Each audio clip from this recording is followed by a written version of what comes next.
গরমে হালকা পাতলা মাছের ঝোল রান্না করে খেতে চাইলে এই রেসিপিটা অবশ্যই একবার বানিয়ে দেখুন। পেট ঠান্ডা থাকবে, তার সাথে সাথে শরীর কিন্তু খুব হালকা মনে হবে। কিভাবে তৈরি হচ্ছে চট জলদি দেখে নিয়ে চলুন। পাবদা মাছ নিয়ে নিয়েছি, এগুলো একদম ধুয়ে পরিষ্কার করে নিয়েছিলাম। এবার এর মধ্যে নুন আর হলুদ মাখিয়ে নিচ্ছি। তারই সাথে সাথে আপনারা সকলেই জানেন পাবদা মাছ কিন্তু খুব বেশি ফোটে, সেই কারণে কাঁচা মাখার সময় মাছটার মধ্যে কিন্তু একটু কাঁচা সর্ষের তেল দিয়েই মাখবেন, তাহলে দেখবেন মাছটা যতটা ফুটবে তার থেকে কিন্তু অনেক অংশে কম ভাজার সময় মাছ ফোটে। এটা একটা টিপসও থাকলো নতুন রাঁধুনিদের জন্য, আশা করি একটু হলেও কাজে লাগবে। আমি আজকে পাতলা ঝোলটা রান্না করে দেখাবো পাবদা মাছ দিয়ে, কিন্তু আপনারা চাইলে এটা রুই বা কাতলা দিয়েও করতে পারেন, এটাও কিন্তু খেতে খুব ভালো লাগবে। এই রেসিপিটা রুই কাতলার সাথেও কিন্তু ভীষণ ভালো যায়।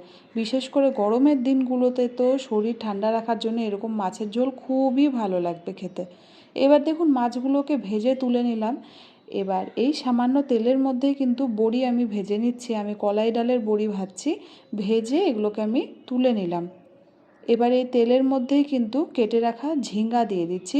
ঝিঙ্গাগুলো একটু বড় সাইজ করে কেটে নিয়েছি, কেন কি ঝিঙ্গা খুব ছোট করে কাটলে পরে ঝোলের সাথে এমনভাবে গলে যায় যে খুঁজেই পাওয়া যায় না, সেজন্য একটু বড় ডুমো ডুমো করে কাটলাম। এগুলো লো আঁচে একটু ভাজা হতে থাকুক, ততক্ষণে দেখাই আমি কিন্তু এখানে টমেটো বেটে নিচ্ছি। এর মধ্যে কিচ্ছু অ্যাড করিনি, শুধুমাত্র টমেটো বাটাটাই অ্যাড করব।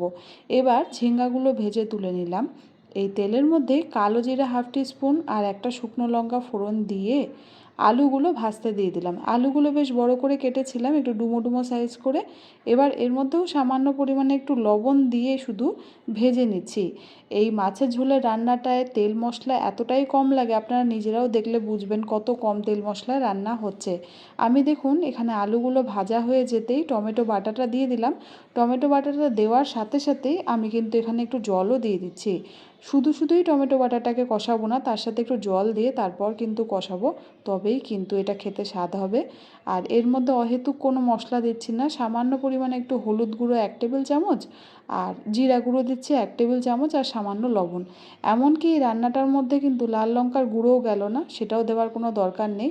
শুধুমাত্র হলুদ গুঁড়ো আর জিরা গুঁড়ো এটুকু আমরা যদি এখানটায় মিশিয়ে নিই তবেই কিন্তু এই ঝোলটা খেতে খুব ভালো লাগবে, আর কোনো মশলা দেওয়ার দরকারই নেই। এবার মশলাটাকে একটু ভালো মতন কষিয়ে নিতে লাগবে 2-3 মিনিটের জন্য, সেজন্য এখানে আমি ঢাকা দিয়ে একটু হতে দিচ্ছি। মোটামুটি 3-4 মিনিট পর দেখুন ঝোলের রং পাল্টে গিয়েছে, খুব সুন্দর একটা গন্ধও কিন্তু বেরিয়েছিল। এখানে আমি কোনো রকমের লাল লঙ্কার গুঁড়ো ব্যবহার করিনি, তাও দেখুন কষানোতে কত সুন্দর একটা রং চলে এসছে।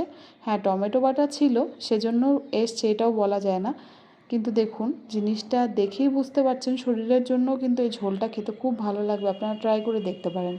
এবার এর মধ্যে আমি জল দিয়ে দিচ্ছি, খুব অল্প পরিমাণে জল দিচ্ছি।